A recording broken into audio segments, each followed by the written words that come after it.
มาสูงปูปัญญาเงาตรงปิ่นเสียงใต้เฮาคากูก็ค่ะมันได้ก็มาตรงตักปูปัญญาเฮาคาหัวข้อสองลองในค่ะเนาะลองที่หนึ่งได้ก็กับไก่เลยลองผู้ปิ่นเสียงใต้จุ้มเหมอจุ้มใต้อ่อนห่มแห้งอันคาจอยขายปานนั่นนะครับเนาะแทงลองนึงได้เราเป็นลองอวตารหมายสามนะครับนะอ่อนดาวเดี๋ยวมาลัดลองจุ้มปิ่นเสียงใต้จุ้มเหมอในคาเดลัดลองอวตารหมายสามมันตั้งอวตารหมายสามในจุ้มได้ก็ดีไปเลยปิ่นครับไปเลยปิ่นเสียงใต้เมื่อเร็วได้ขนะก็เพื่อว่าเงาตรงอันหางมันจืนๆเสือๆไปมีเสียงมันก็ตึกเป็นเสียงอันเป็นป่อในห้องเงาตรงนั้นก็ยาวก็เสียงเสียงออดิเจนมันอันเฮาตีมาตัดเสียงกวนลาดมันเห็นเลยให้มันมีเสียงใต้เข้าต่างเสือก็อย่าให้เสียงเอฟเฟกต์มันเสียงตัวตึงมันหายเจ้านั่นนี่เสียงเจ้าไหนก็มันไปมีนี่ครับเนาะก็ในแลอันพี่น้องเขากะหันเปิ้นต่างในทิกตอกเจ้านั้นลัดความใต้เจ้านั้นเนี่ยมันก็ได้เปลี่ยนจุ่มหลวนหนุ่มหมายเขาอันตึกพึกเฮ็ดพึกสั่งอะไรต่างเนี่ยนั่นก็ข้าก็หันอยู่เนี่ยเนาะก็ปันแห้งอยู่เพราะว่าหมอปิ่นห้างก้อยหมอคัดใจห้างก้อยแค่เห็มแค่ไม่ไผเคยซีไผเคยนี่คัดใจกว่าในลุงหนุ่มก็ปันแห้งอยู่นะเฮ็ดกว่าหมอปิ่นห้างก้อยใครต่างมันเปิ้นต้วยหลายก็มันเป็นช้างมือตีมันได้เฮ็ดอะไรไว้ใจว่าปันเปิ้นต้วยหลายนี่ก็ละก็ไว้ใจว่านั้นว่าการลื่นไหลมาเพราะว่าเฮาพึกกว่าโมกว่าอันใดก็มันสิใจมากวนปันเฮียเฮานำมานี่เฮาก็เฮ็ดขายนี่ก็ไล่นะกับในใครย้อนลาดว่ามันใจเฮาก็เฮ็ดนี่เนาะข้าก็ฮู้เป็นเพอข้าก็ได้จอบด้วยเต๊ะมันก็กะเขาปิ่นเอาหังก้อยให้เลยต่างอะไรว่าแก่อยู่แค้นสีอันหมอปิ่นหังก้อยให้เลยแก้เอาอันเปิ้นปิ่นยาวนั้นกว่าต่างนั้นแค่นี้ซะนั้นจากนั้นได้มังก็ทำเขียนไปเอาอวตารหมายสองอันเขาปิ่นเยาเจ้านั้นกว่าเรียนเปิ้นว่าเป็นอวตารหมายสามเมื่อในตาให้เปิ้นเตียกเข้ากับด้วยเจออันไปต้อนยามด้วยเหปอกหมายต้อนยามด้วยหมายหนึ่งหมายสองในก็ตียุ่มเตี้ยอยู่แล้วก็เจออันเปิ้นยามด้วยเยาเจ้านั้นแต่เปิ้นก็ตีหัวมันเจอมันก็ตีหัวมันเจอเนี่ยก็กับเปียดเหรียญเอาวิวมันน่ะเนาะเอายอดวิวมันเอาก้นใครให้วิวกวนมาเตียกด้วยมันนำนั่นเอาเสื่องนั้นมันนำว่าเนี่ยก็มีเนี่ยก็เพราะเสื่องนั้นแต่ปันแห้งหนึ่งในอ่ำหมอปิ่นเอาก้อยมันก้าซ้ำไปกับเปียดกับเลียนเปิ้นแทงเนี่ยเช่นนั้นแต่เฮาก็ปันแห้ง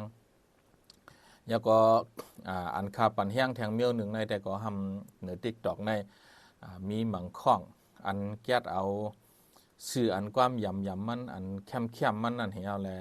อันเขาเกียกนั่นน่ะเนาะยำน่ะนี่ก็เขาก็บ้างบางความก็บางปอกก็มันเป็นความเปื้อความป่วยความหูหลูห้างล่างลึกๆแก๊ดเอาหนึ่งทีหนึ่งวัดเช่นนั้นก็มันก็ใจความยำว่าตีนเขาเกียกนั่นเห็นแลกะต่างลงเห็นตัดต่ออีดวัดใส่ห้างเขาทางเส้นในห้าเนี่ยซึ่งนั้นก็เข้มไว้นะซึ่งนั้นก็เขาปั่นแห้งอยู่มันก็เป็นการจอยแถมปืนข่าวปันเฮาก็เปิงหนึ่งนะก็การสังเจว่าในคอมเมนต์มันนั้นใส่ปันป้าตีซื่อเจิงมัน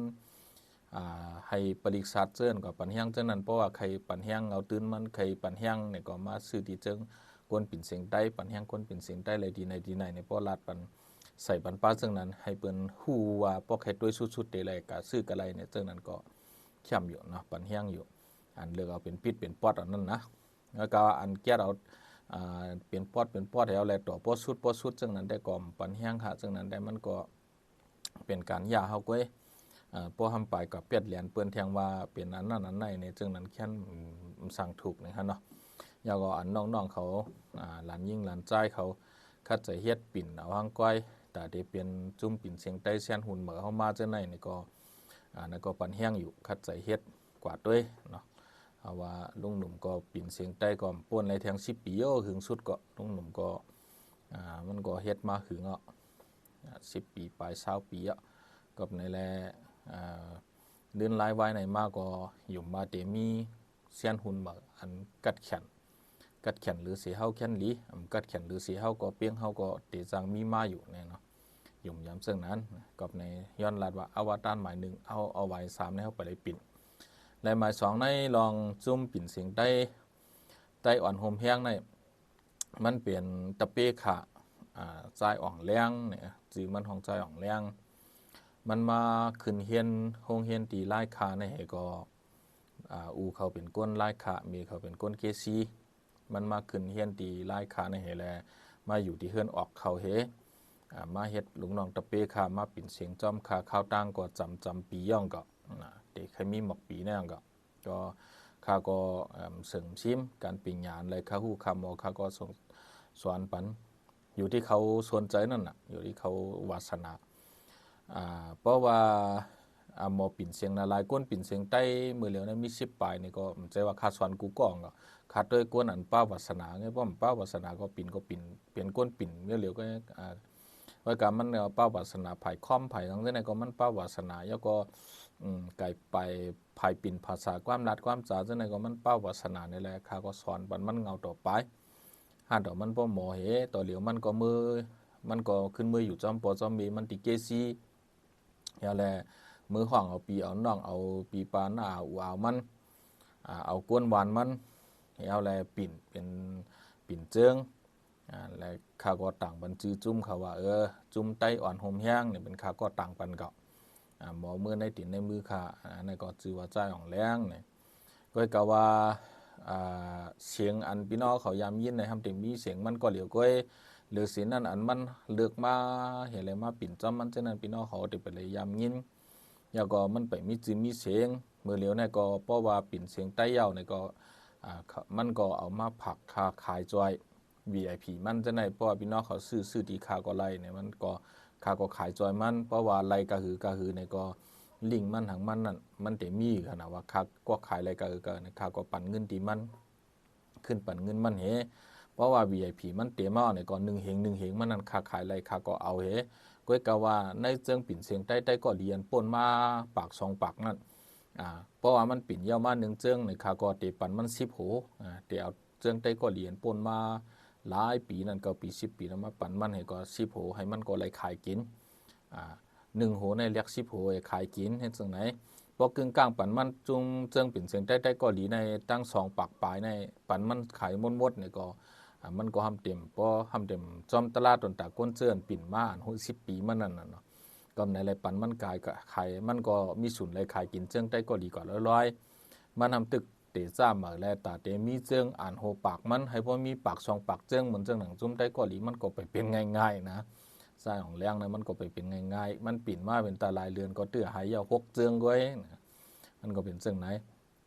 ก็ไหนแหละเป็นรองจุงจันจอยจุงจันลุงน้องตะเป้ขาวอันมอกว่าในตีในมือขาวนี่แหละก็เปลี่ยนรองจุงจันกันก็เปลืองนึงเนี่ยไว้กาพี่น้องเขามันก็มาเชื่อเนี่ยก็เปลี่ยนสังแหลมลาดว่าเอาเจิงเปิ้นมาขายจอมอย่างนั้นน่ะนะซื้อกว่ามันก็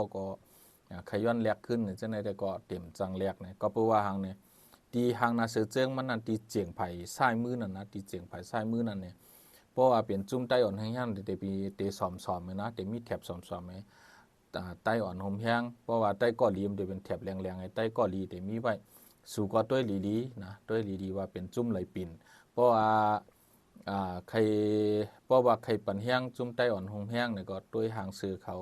ต้วยจื้อก้นปิ่นมันเหนะแล้วก็ว่าซื้อกามาย้อนแลกขึ้นจังนั้นแต่เต็มจ้างเนี่ยเนาะเต็มจ้างเนี่ยเขาก็เป็นจุ้มจุ้ม